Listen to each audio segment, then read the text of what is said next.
Thank you. Good morning, everyone. My name is Dan Matsuk.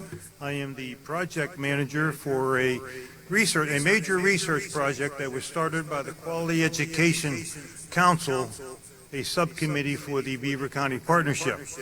We're very thankful that the community college and the chamber has allowed us to share the stage with them this morning, because we're excited about the fact that Johns Hopkins University, their research team, has agreed to come to Beaver County for a whole week and spend time with us, even though they've been with us virtually for the last 5 months, to gauge the mindset of Beaver County.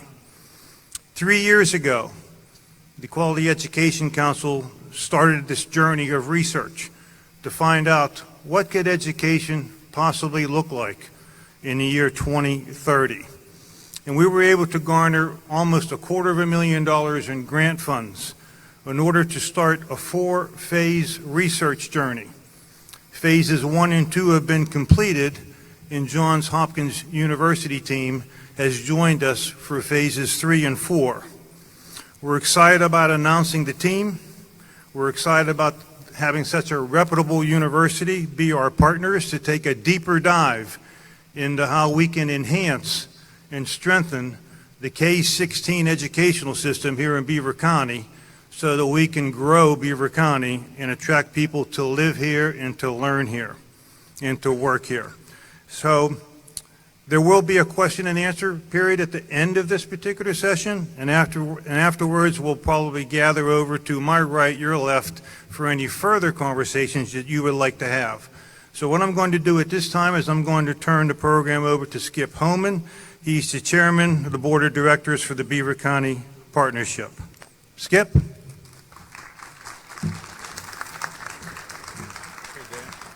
Dan. The clicker, please. Did you take the clicker with you? Yeah. Okay. Good morning, everyone. Thanks, Dan, for the introduction.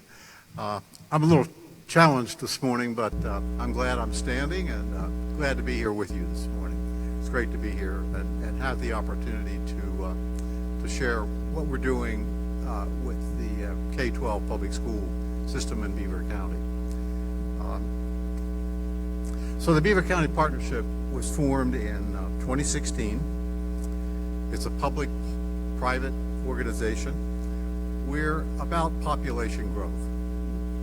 It was formed to get at this long-term declining trend of population in Beaver County over a period of like 40 years.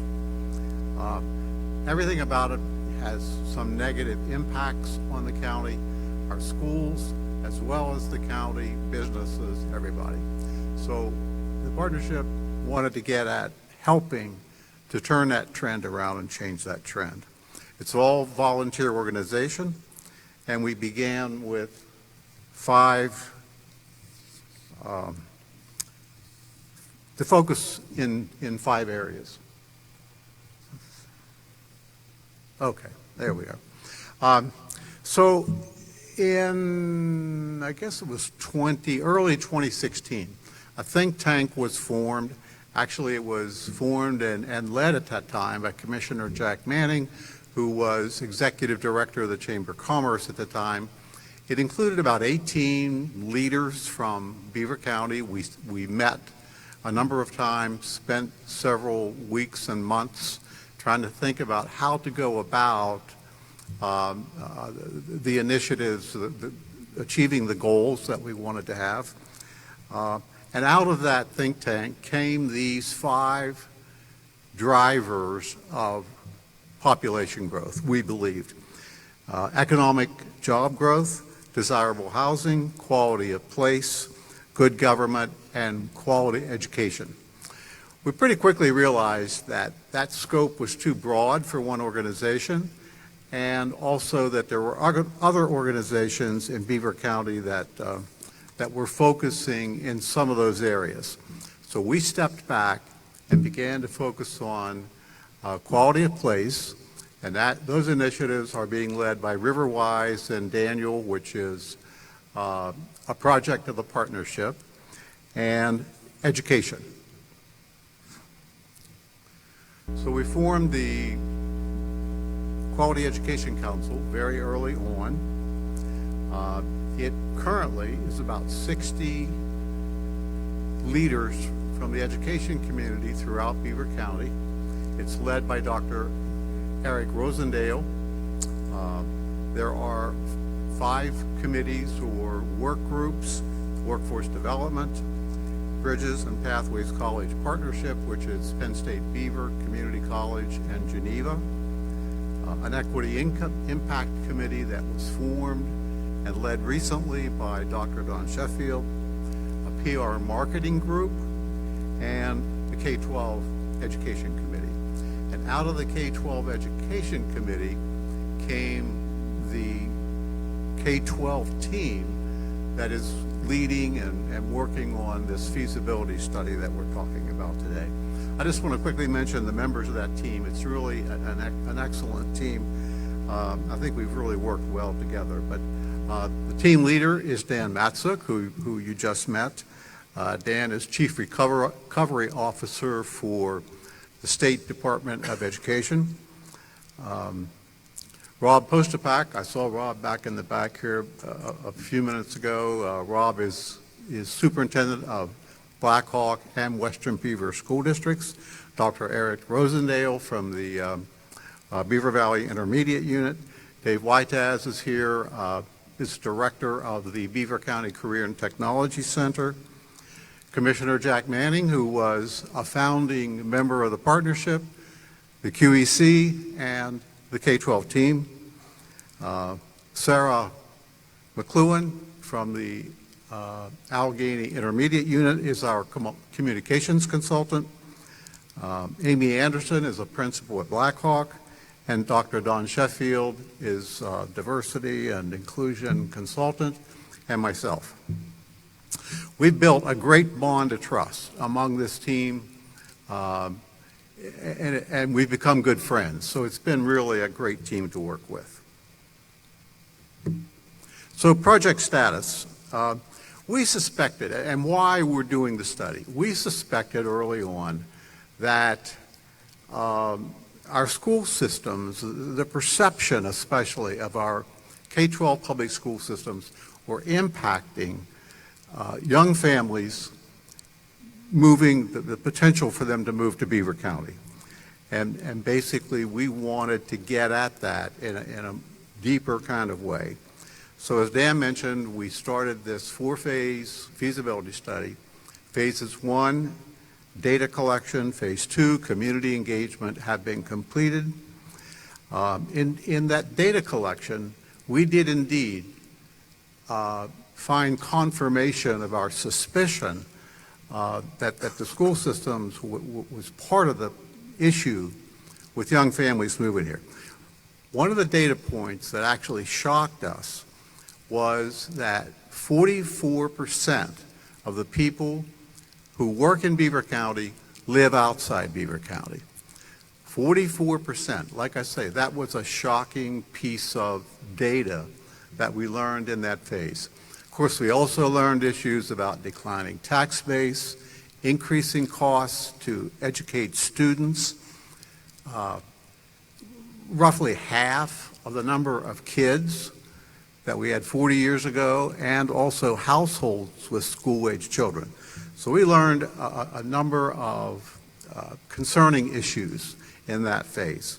We're now in phase 3 with Johns Hopkins University. We're about 2/3 of the way, and you'll hear more about it. By the way, our website is beavercountypartnership.com. It has all the data and the final presentation that we made to the public on March 2nd of last year. I'm pretty much going to skip this. It's just a real quick timeline. Dan commented about it. We did share the study, the data with superintendents and school board directors to get their input. And like I said, we concluded with a presentation to the public. We had about 200 people attending at Penn State Beaver for that presentation. And you can see these, COVID kind of hit us then, but it gave us the opportunity to develop the request for proposal for our research consultant for phase 3. We received 6 proposals. The Johns Hopkins University was far and away the more capable, better qualified, better recognized consultant that that proposed. They, of course, have worldwide experience and recognition. They presented an outstanding team with education research, community building, and finance folks on that team. And they had an excellent work plan. The work plan involves primarily benchmarking, then analysis, and providing potential solutions. So the benchmarking has been with Beaver County leaders. About 75 folks in Beaver County have been interviewed, and I'm sure a lot of you who are here were interviewed by the Johns Hopkins team. And then they're also benchmarking 6 other school districts, 4 in Pennsylvania, 1 in Ohio, and 1 in Michigan. We've been fortunate to receive about $200,000 from the Pennsylvania Department of Education and the Graybill Foundation, actually $225,000 with the Graybill Foundation, $225,000. A real special thanks to our senators, Senator Bartolotta, who you'll hear from momentarily, and Vogel, and our state representatives, Marshall, Matsey, Kao, and Bernstein. That team is currently collaborating together to also secure funding for phase 4 of our feasibility study, and that will be a final plan and implementation of that plan. So, with that, I'd like to introduce Dr. Stephen Ross. Dr. Ross is Director of the Center for Research and Reform in Education at Johns Hopkins University, and he is the project lead for the feasibility study with Johns Hopkins that they are working with us on. Steve? Okay, the clicker. This one. Your first slide's up. All right. Good morning. It's really great to be here. We appreciate the week we've been spending here, the hospitality we've received. We do appreciate all the praise we've heard for Johns Hopkins University. Johns Hopkins is in town, people say when they meet us. Is it, I wonder, is it our medical school, our football team? Is it us? And ultimately, we need to win the praise and show you that we can do good things in the community. I want to tell you a little bit about the project that we're working with. Its origin occurred, for us at least, about a year ago. I was sitting in my office, which is actually my home, which is the case for many of us these days, and I received a call from Skip Holman, who talked about the initiative at Beaver County. Would we be interested in applying? He described the effort. It was ambitious, but it seemed intriguing. And we figured we might just want to do this, given the background of our team, and it seemed like such a worthy type of initiative. But we needed to think about how we could put together a team that could really help. We at the center at Johns Hopkins know a lot about educational research, educational reform, but we saw this project as much bigger than just education. And we'll be talking about that in the next 10 minutes or so. So we brought to our team a number of partners. One is Community Catalyst Partners, led by Gene Chasen, who will be talking just a minute. And their expertise really is in working with communities. The very thing that's happening today, getting communities together to determine how can we all work together for change, because it's really hard to do it as separate silos. But we also figured we needed another partner who would be very vital, and that is the management solution led by Andy Paquette, who's back there, if you could just wave to the crowd. Andy's expertise is in school finance and also community finance. And with the three specialties, education, community, and finance, we thought we would have good potential to be of help to the community. So what's this all about from our point of view? One of the focuses that we will be looking at is obtaining data and findings on education, finance, and community growth. The last few days have been very busy. We've been out to most of the school districts, talked to school board members, talked to superintendents. Yesterday I spent a delightful morning at PA Cyber and learned all about their operation and what their goals were. So we're trying to look at what is needed, what are the data on education, finance, and community growth. And very importantly, cross-sector stakeholder perceptions, and this has been a really big part of our work. Although we couldn't come here in November as we planned, obviously because of COVID, what we did is we got on Zoom and we interviewed on Zoom conferences individually 85 people from the community. And I'm looking at the faces as I've walked around and seen some of you.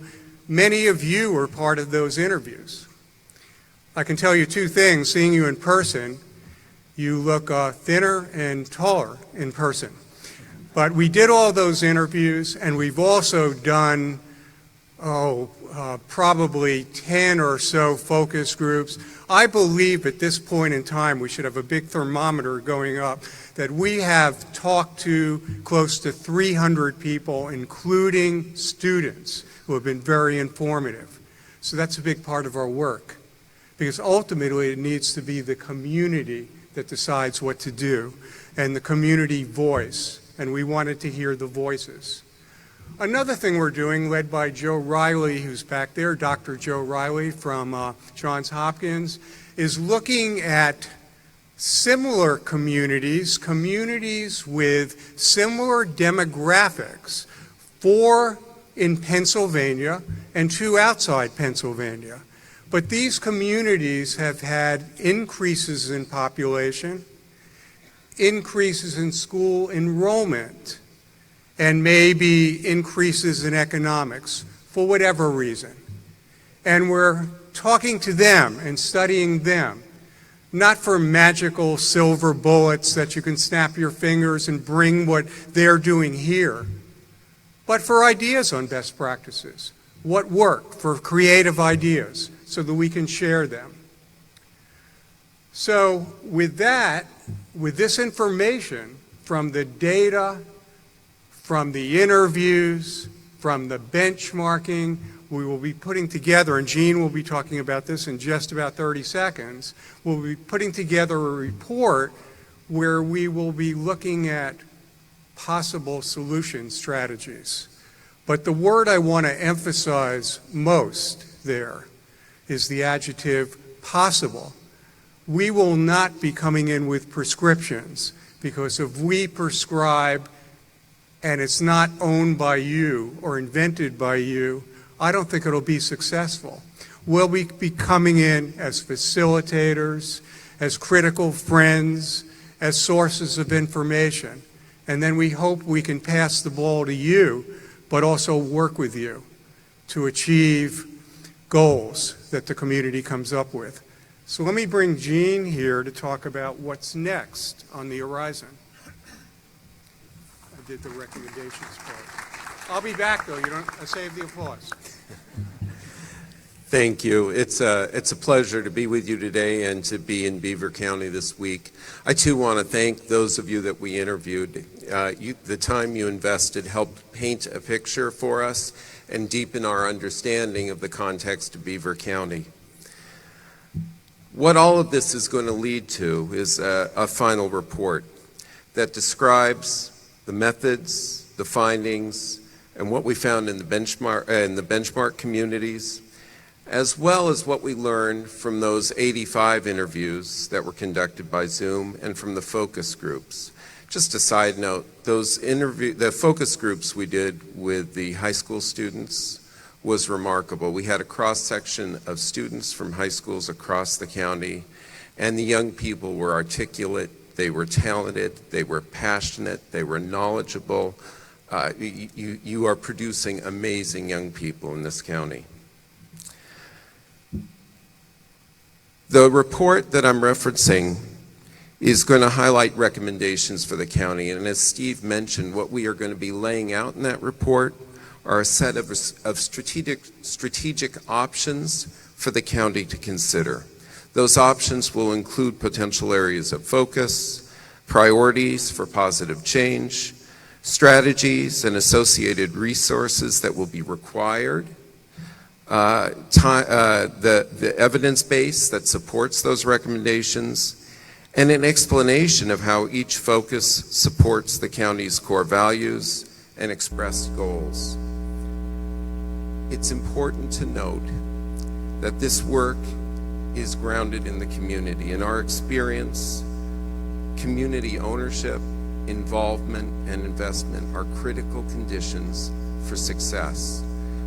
Our team has put together a framework or a guiding principle that explains that. I'm going to kick it back over to Steve to go through that. Hello again. And the last slide from us. This slide is very important to me, and I hope will become increasingly important or meaningful to the community. It shows 3 circles. You know, as we've walked around town, as we've gone to different school districts, as we've had community focus groups, by the way, we have several in the afternoon, some people have said, so what's this effort about? Is this an education reform initiative? And we've said it has to be bigger than that. It has to be bigger than that, because what years of research have shown that educational reform, if done in an isolated way, doesn't last very long. It only lasts typically past the next superintendent or the next principal. So for educational reform to really take hold, it needs to be bigger than just saying we need to strengthen school districts. But that's a good start, because education obviously is so important in every community. I owe my education to Pennsylvania. My post-secondary education, I did all 3 of my degrees at Penn State University, and as a result of that training, I felt I could compete with anybody at the university level when I took position. So many of us can appreciate how important education is. So we start. The inner circle is strengthening school districts. We can't tell school districts what to do. School districts know their kids. They have goals, they have different cultures. But we heard from Senator Casey this morning, there's going to be money coming in, and that money can be spent in very strategic ways. So the QEC and other people in the community can help empower those school districts to become as strong as possible, because that's the future of Beaver County. But as I said, reforms done in isolation, in a silo way, district by district, may not last very long. Reforms become more sustained when they're embedded in broader initiatives. And Beaver County has 14 school districts. It has charter schools. It's rich in higher education.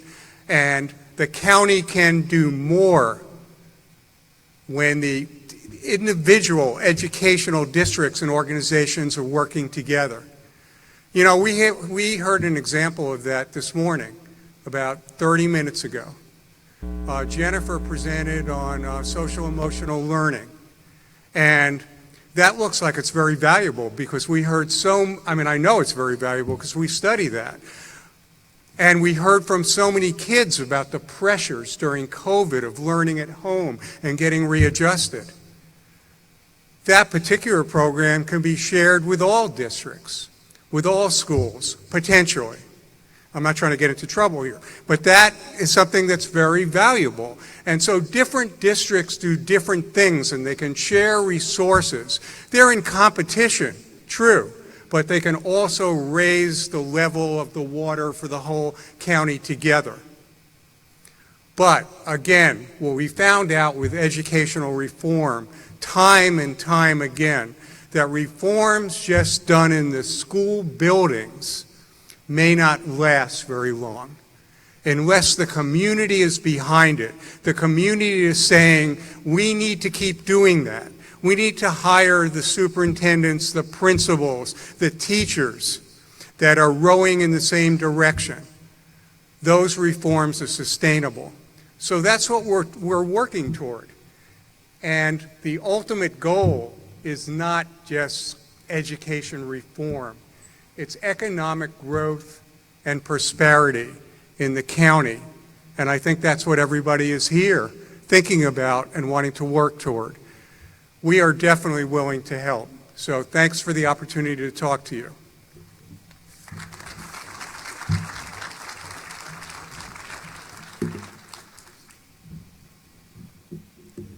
Thanks so much, Steve and Jean. You can see why we're so excited to have Johns Hopkins University working with us in Beaver County.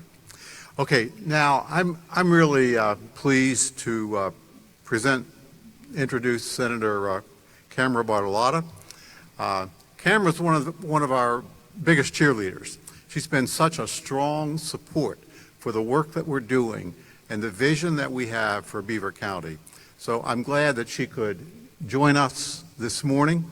Camera is Senator for Pennsylvania's 46th District. She's a business entrepreneur. Her resume really is quite interesting. The 46th, she represents Beaver, Washington, and Greene counties. She serves on 5 Senate committees.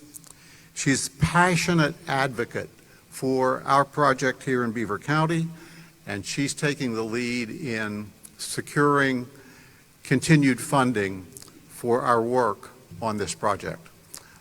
Senator? Thank you so much. It's wonderful to be here and just so excited about all of the details and the data that you're sharing this morning, and we can't wait to share that on all of my platforms with everyone. Yes, education is extremely important to me, as it is with everyone, but as chair of Labor and Industry, the Labor and Industry Committee for the Senate, and also having been appointed to the Workforce Development Board by the governor, workforce development, higher education, training, it's all so vital to all of us, but especially up there in Beaver County. And we really are very gratified that this issue is being addressed as thoroughly and as professionally as it's being done up there in Beaver County. And the Commonwealth really needs to address public schooling across the entire Commonwealth. I'm very happy to have worked with Senator Elder Vogel to help acquire the $150,000 grant to fund the study with Johns Hopkins and to elevate the level of expertise that's being brought to this project. I also had the opportunity to be interviewed for the study with the team from Johns Hopkins, and I was even more encouraged by those conversations that we had. I'm very much looking forward to the next steps in phase 4 and with the implementation of this plan. This is just one more major piece to the puzzle in revitalizing Beaver County for a sustainable future. And it gives us the chance to create a model for the entire Commonwealth, not just for the economic purposes, but for greater academic opportunities for students there in Beaver County. And I've been spreading the news far and wide with my colleagues in the Senate and in the House, knowing that the results of this project is really going to be a stellar model for what can be accomplished with public schooling all across the Commonwealth of Pennsylvania. I'm very, very excited for the future and very grateful to be part of it. And I will do everything I can with all of my colleagues in the Senate and in the House to try to achieve those grant numbers that we need to fulfill this promise. Thanks so much for having me.